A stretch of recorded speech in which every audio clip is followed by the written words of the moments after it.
আজ আমি আপনাদের পঞ্চতন্ত্রের গল্প শোনাব।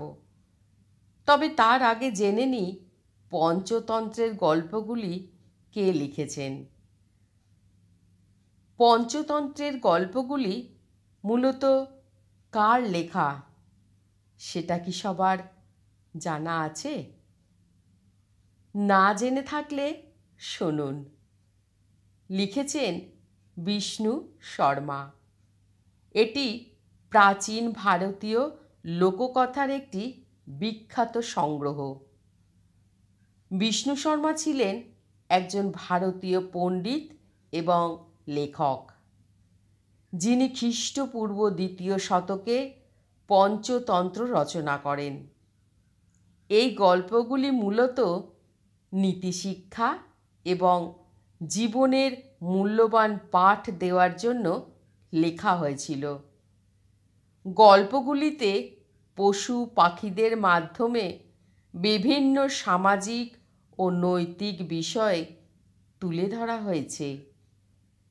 পঞ্চতন্ত্র মূলত সংস্কৃত ভাষায় রচিত হয়েছিল এবং এটি বিশ্বের বিভিন্ন ভাষায় অনূদিত হয়েছে। এর গল্পগুলি আজও জনপ্রিয় এবং বিভিন্ন দেশে শিশুদের শিক্ষাদানে ব্যবহৃত হয়।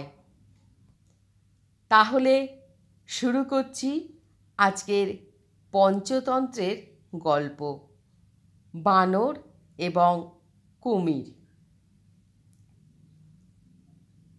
এক সময় একটি জঙ্গলে একটি বানর থাকত, যে নদীর তীরে জাম গাছে বাস করত।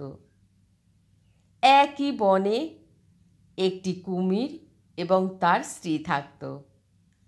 একদিন কুমির নদীর তীরে এসে গাছের নিচে বিশ্রাম নিল। দয়াবান বানর তাকে কিছু ফল দিল। কুমিরটি পরের দিন আরও ফলের জন্য ফিরে এলো, কারণ ফলগুলি তার পছন্দ হয়েছিল। কিছুদিন কেটে যাওয়ার সাথে সাথে কুমির এবং বানর ভালো বন্ধু হয়ে গেল। একদিন বানর কুমিরের স্ত্রীর জন্য কিছু ফল পাঠালো। সে ফলগুলি খেলো এবং সেগুলি তার খুব ভালো লাগলো। কিন্তু তার হিংসা হলো, কারণ সে বানরের সাথে তার স্বামীর সময় কাটানোটা সে পছন্দ করতো না।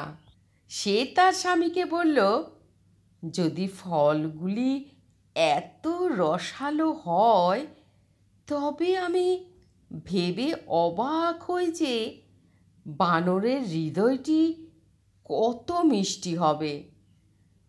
আমাকে বানরের হৃদয়টা এনে দাও। কুমিরটি তার বন্ধুকে হত্যা করতে রাজি ছিল না, তবে তার কোনো উপায়ন্তও ছিল না। সে বানরকে তার বাড়িতে রাতের খাবারের জন্য আমন্ত্রণ জানালো এবং বলল যে তার স্ত্রী তার সাথে দেখা করতে চায়। বানর খুশি হলো, তবে সে সাঁতার কাটতে পারে না, তাই কুমির তাকে পিঠে করে নিয়ে গেল।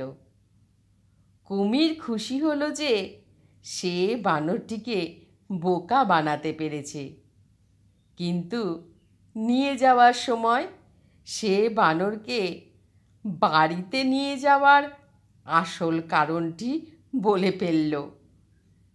চতুর বানর বলল, তোমার আমাকে আগেই বলে দেওয়া উচিত ছিল।